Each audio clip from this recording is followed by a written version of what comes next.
welcome co-star Priya Jain, producer Rick French, and star Zachary Levi.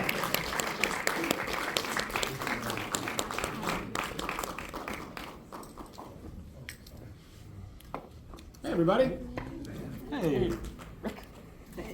Thank you all for being here. Congratulations on this exciting and thought-provoking and dramatic film that I've seen it twice now, and it has got so much going on in it.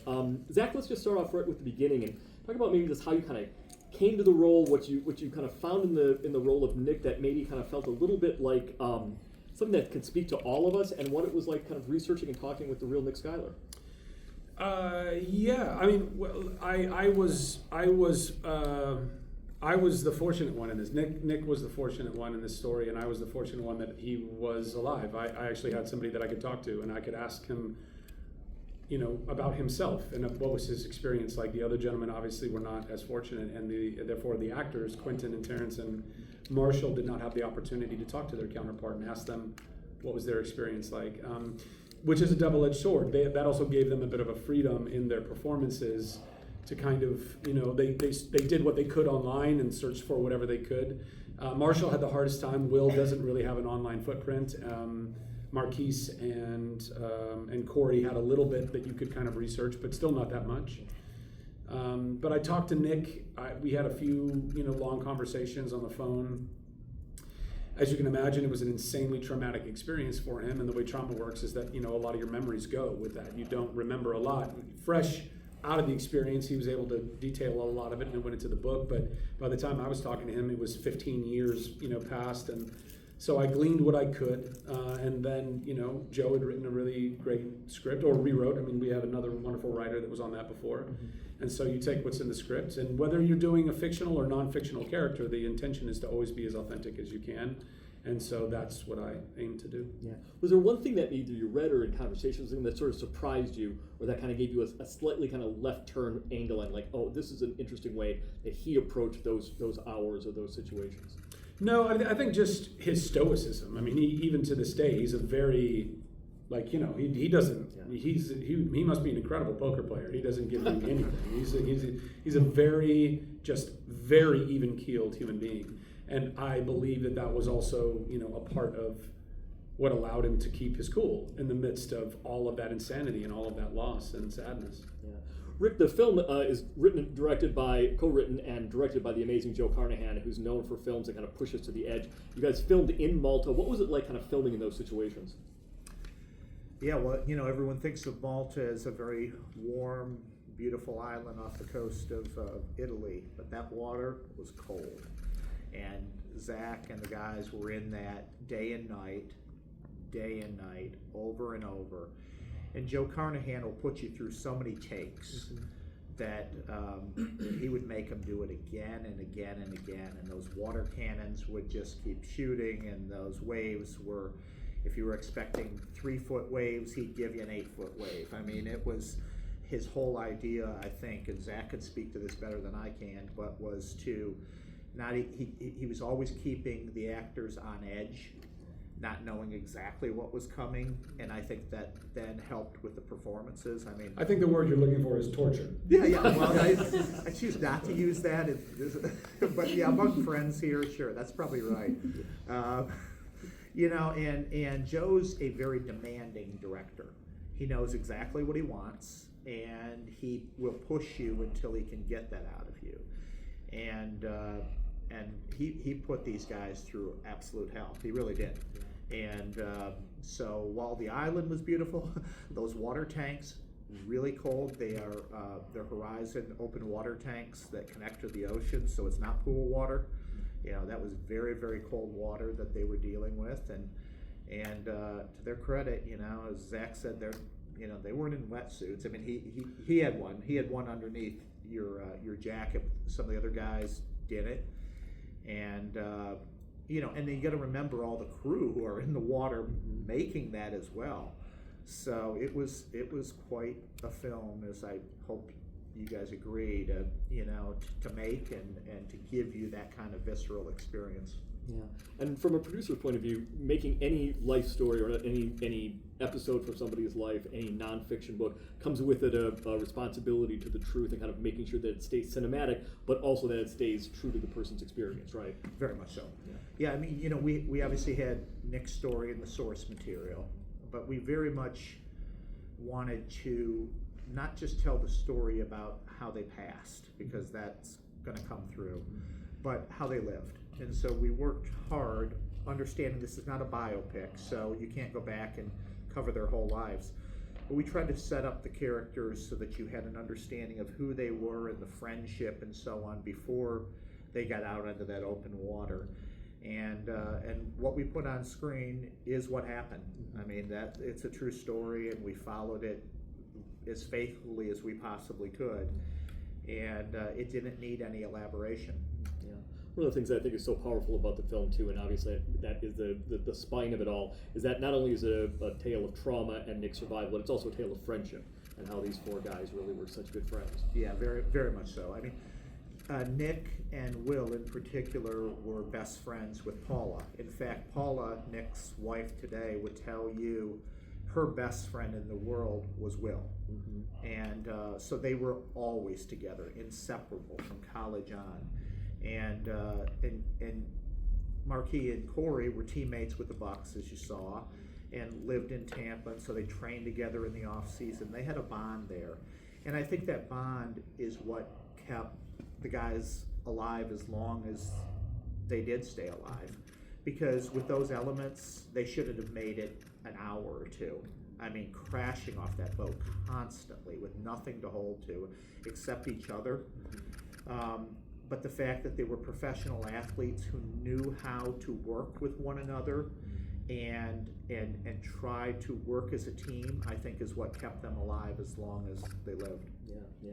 Speaking of working as a team, Priya, the Coast Guard Lieutenant Juliuson that you play is obviously a crucial member of the Coast Guard team and works with Captain Close, played by Josh Duhamel. Talk to us about working with Josh and even sort of being part of what the Coast Guard was doing, which was being so diligent in making sure that they got to the any possible chance of survivors that were out there. What was that like working with Josh and being part of that team that's playing the Coast Guard?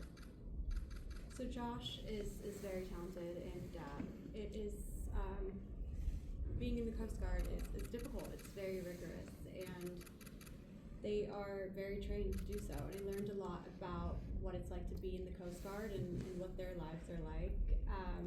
Working with Josh and working with Joe at the same time was like a boys' club in the best way, because it's a very serious movie, but my set had heating, yours did not. So, my set was a little bit more fun than yours. No doubt. Yeah. No wetsuit needed over there. No, Yeah. no, I had heating. I love that. Yeah. But just really quick, I wanted to say something. I recently heard something that I just found really fascinating, and it wasn't in regard to this movie. It was actually something just entirely else online that I saw. But I think a lot of times the Coast Guard we take for granted, or we kind of look at the Coast Guard as like, well, it's like the Navy light, like they're the guys or the girls who aren't the real soldiers, and they're not out there like doing the Navy stuff. But what's fascinating is that a lot of people in the Navy look at the people in the Coast Guard as the real like ballers, because when you're in the Navy, you're typically on a sizable ship. You're on an aircraft carrier or a destroyer or a submarine. I mean, you're on like really sizable craft, and you're out in open water. And so yes, you can get caught in storms and stuff, but they're all built. They're tanks. They're massive. The Coast Guard, being in charge of having to go and do search and rescue along all of the coasts along the United States, which are massive. I mean, if you think about it, we have so much coastline, all the way up and down the west, all the way up and down the east, and the Gulf. And they're going out in very small vessels. A lot of times, the vessels in this weren't all that small, but a lot of times it's much smaller vessels, and they're pounding out into normally they're going out into storms. It's not a lot of calm water stuff that you're having to save people in. You're having to save them in massive waves and choppy waters in small boats in the middle of these storms. And so I just found that interesting. I think it's something that we should all kind of, at least for me, I was like, oh, I need to give the Coast Guard a lot more respect in my own heart Because that is exactly right. Like, they are putting their life on the line far more than even a lot of times the Navy is. So anyway. You know, what I'll add to that is that in the particular story, when Captain Close commissions the torpedo, that boat was off the coast of Cuba when he called for it. He had to get all the way up to the Tampa Bay area as fast as he could. And they ran that boat at the top speed that it was capable of. And there were times that the captain of that boat was saying, we're gonna burn out the engine. We can't go at this pace, because they were hitting those massive whitecaps. And it was nearly, and that's by the way, the biggest boat that the United States Coast Guard has. And it was going at the top speed, so imagine that, just hitting into the face of that storm. And those guys just said, we're gonna keep going. We're gonna get there and see if there's anything we can do to be helpful. And, you know, as Zach knows here, they were, you know, Nick was within 45 minutes of passing himself. You know, his body temperature had dropped. He was cut to shreds. He was hanging on to the back of the engine mount. So think about that. Think about a boat going up and down for a second, and you are holding on to that engine mount. It's just slicing you to shreds. And if those guys had not been heroic themselves and decided that we're just going to keep going against really any reasonable odds of finding anyone, we wouldn't have a story to tell today. Wow. And it sounds like they already gave you plenty of information, but I'm sure from a production standpoint, did you confer with the Coast Guard and kind of get background information and everything? Oh yeah. I mean, the script was written with all that source material. The first writer on it, before Joe did his pass on it, had extensive conversations, Nick Mariani, with Captain Close and members of the Coast Guard, and so it was very well researched. There was also very extensive Coast Guard reports of their activities that they were able to use as reference materials. Yeah. And I also just want to give a shout out to the amazing ensemble that is around these guys. Let's have a round of applause, please, for Quentin Player, Terrence Terrell, Marshall Cook, Joshua Hamill, as we mentioned, Joe Beth Williams, Floriana Lima, all fantastic. Terrific ensemble. Zach, to wrap up, I mean, this is a story of adversity and a story of one-man survival, but there's so much going on in it. What do you hope people take away from the film as they walk out of the theater? Well, I mean, hope.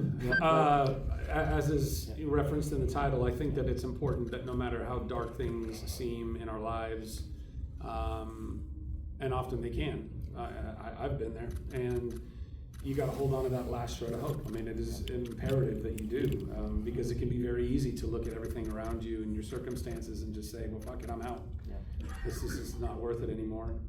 And recognize that there are people that are praying for you, that are trying to be there for you, either spiritually, energetically, or the actual Coast Guard themselves, who are not giving up. They didn't give up hope. You know, the guys on the torpedo were like, we got called off of this thing. This is no longer search and rescue. This is going to be a recovery mission. But, you know, damn it, let's give it a little bit more. We're here, let's do it, right?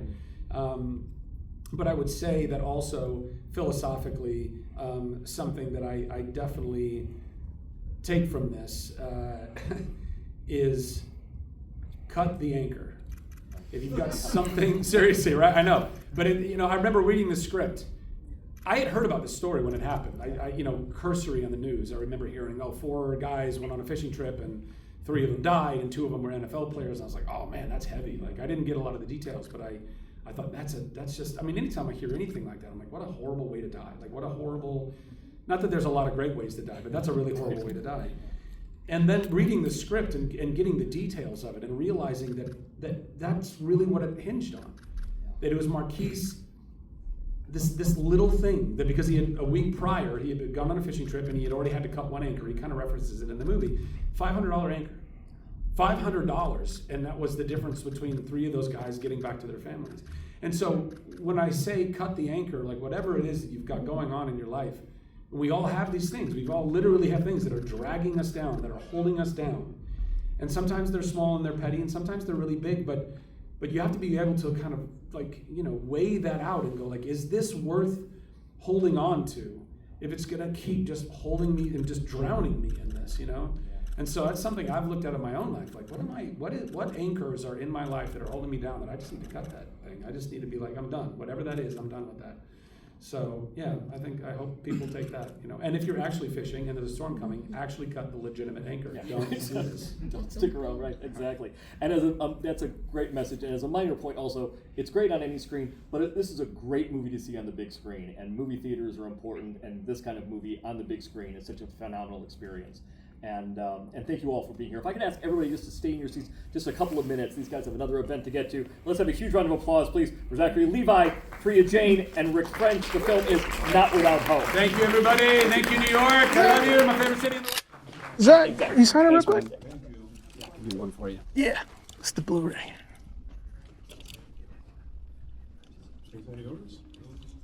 There you go, brother. Thank you, sir. Absolutely.